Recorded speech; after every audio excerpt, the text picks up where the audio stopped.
Que estoy feliz de compartirla con un amigo muy querido, alguien que hace tiempo, pero mucho tiempo que estamos planeando que estés aquí con nosotros.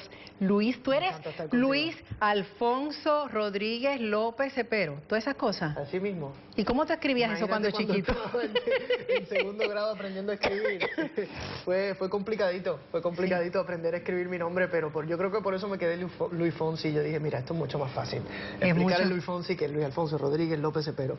Pero eso es interesante tener así todo eso, porque López Cepero es un solo, ¿no? Sí. Es el de tu mamá. Ese es, exacto, maternal, la familia López Cepero de Bayamón. Un beso bien grande a todos los tíos, abuelos, primos, que los quiero mucho. Yo pensé que te ibas a decir de Bayamón. De Bayamón. De Bayamón. No, bien, y mi familia hermosa y también los Rodríguez de parte de mi padre. Qué chévere, qué alegría que puedas estar por aquí, que podamos compartir esta área restringida. El público te ha pedido mucho. Gracias. Y ha pedido que tú estés aquí. Luis, tú comienzas tu vida con esta pasión por la música. ¿Vivías esa pasión y esa emoción que te provoca la música desde cuándo? ¿Cuándo empiezas a sentir esa necesidad de expresar la música?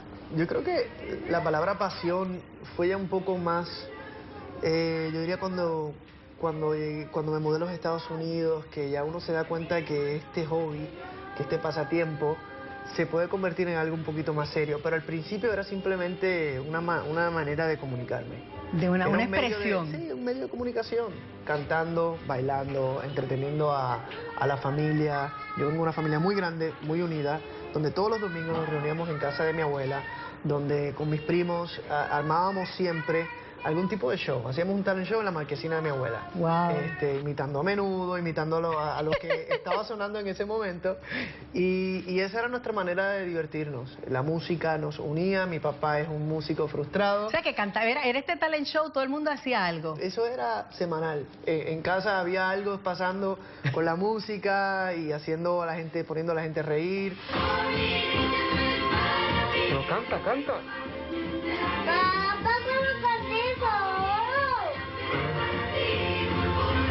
Alguien aprendía a tocar un instrumento y todos nos sentábamos a ver cómo tocaban una nota musical en la guitarra y celebrábamos y nos uníamos con la música y poco a poco esto se convierte en algo ya más serio hasta que ya pues...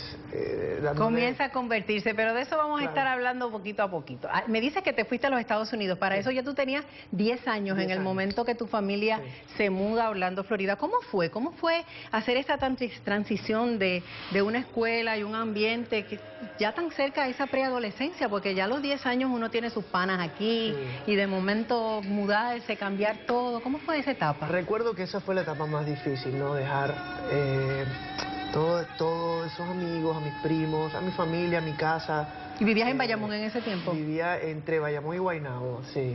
Estudiaba en el Colegio Marista, estaba en el coro de niños de San Juan y de repente dejarlo todo atrás y empezar de nuevo en Orlando, en los Estados Unidos. Yo hablaba inglés, pero era el inglés que me enseñaban. Ese es con barrera.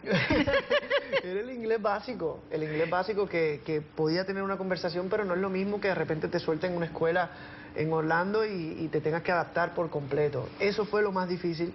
Pero bueno, gracias a Dios, ahora que uno mira hacia atrás... Sí, en retrospectiva. Claro, uno dice, ¿sabes qué? Que cuando uno es jovencito, uno es una esponja y se adapta a todos los cambios rápidamente. En 2 o 3 meses ya yo estaba hablando inglés perfecto, ya yo tenía mis amigos, ya yo tenía mis clases de música.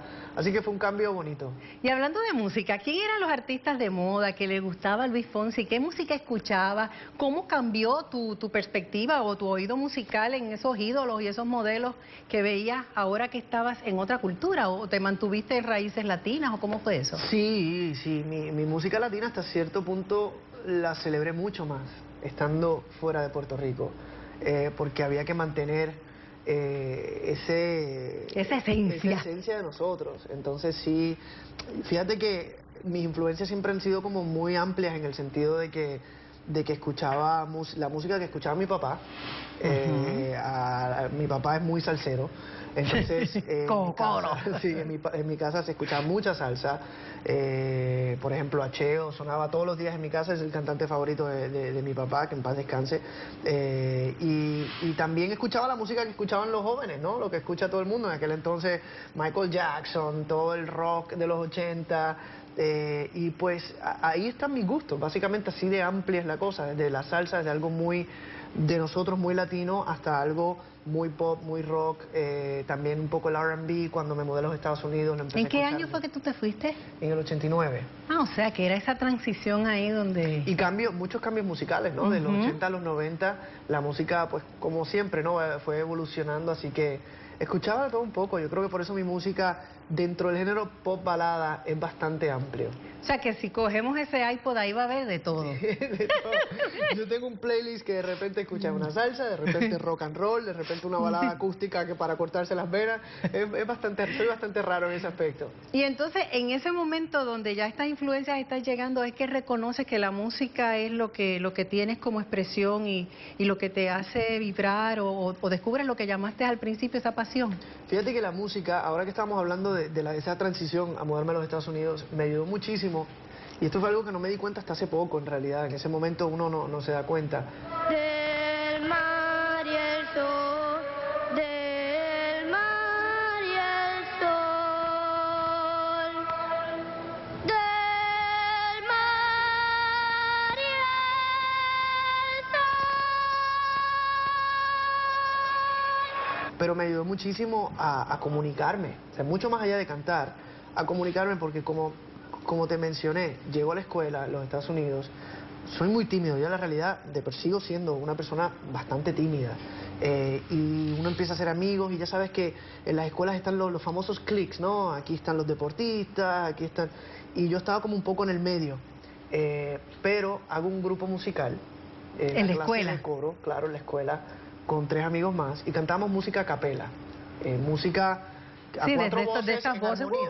¡Qué chévere! Hacíamos música de los 50, el famoso doo-wop, y le damos nuestro toque moderno. Y las canciones que aprendíamos ese Tipo día en la vocal clase, sampling, ¿te acuerdas de ese grupo que hacían mismito, esas como cosas? Take Six, como después Boyz II Men y todo este tipo de grupos.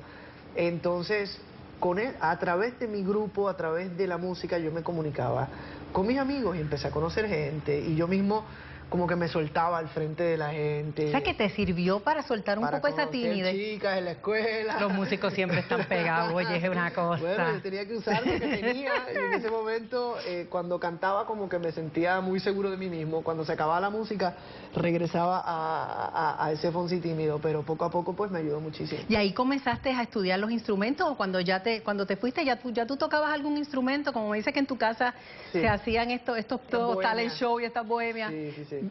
¿Te fuiste ya con alguna visión, alguna noción de algún instrumento, o todo esto sucede cuando te mudas? Pues fíjate, aquí en Puerto Rico empecé a tomar clases de piano, y en el coro de niños de San Juan te enseñan pues todo el tema del solfeo, teoría, piano también, flauta. ¿Tuviste cuánto? Pero ¿Como 5 años en el Tuve coro? 4 o 5 años, sí.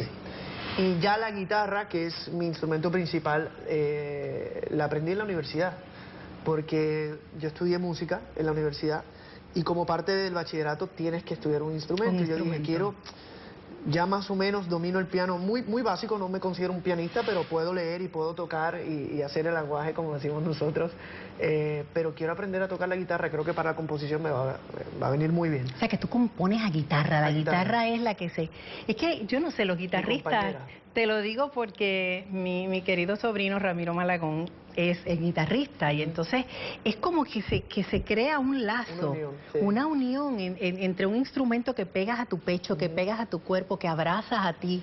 Sí. Debe ser es como un romance que ustedes tienen con esa guitarra. Es interesante. Fíjate que para este disco escribí canciones con otros guitarristas, con otros productores, y muchas veces, por ejemplo, Noel Sharris de Exim Bandera, nosotros cuando escribimos, él escribe piano y yo escribo guitarra. Y muchas veces ahí de repente empiezan con una melodía en el piano, y si yo no la toco en la guitarra no me puedo conectar con la canción, como que no me sale nada.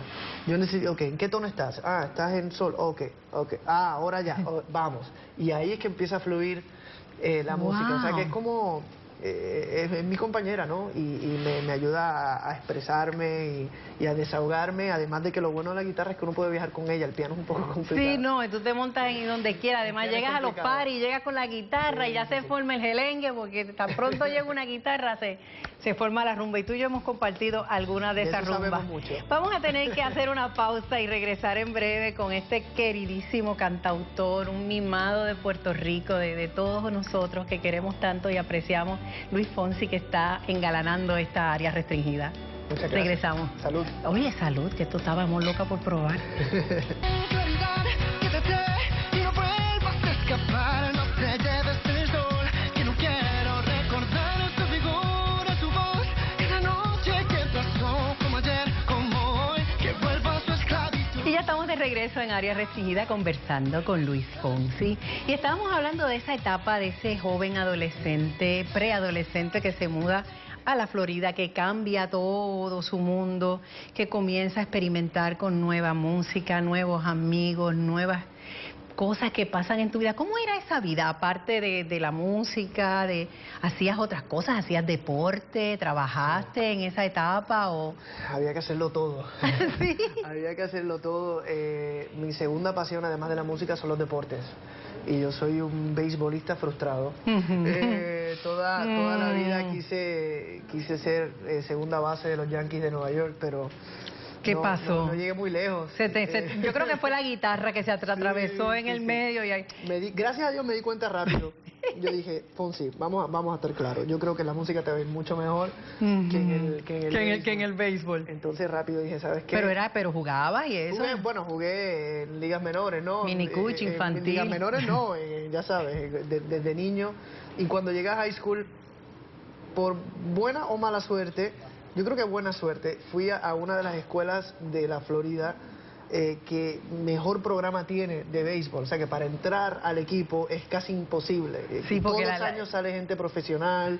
Entonces, los requerimientos eran altos. Claro, entonces llego yo y dije, uy, espérate, esta gente juega demasiado bien. Yo me regreso a la clase de coro y ahí me di cuenta que entonces estabas en la banda escolar. ¿Te fuiste de ahí directo? Sí, lo mío era la música y la actuación. Eran como mis dos pasiones. La actuación. El teatro musical es mi segunda pasión y lo sigue siendo.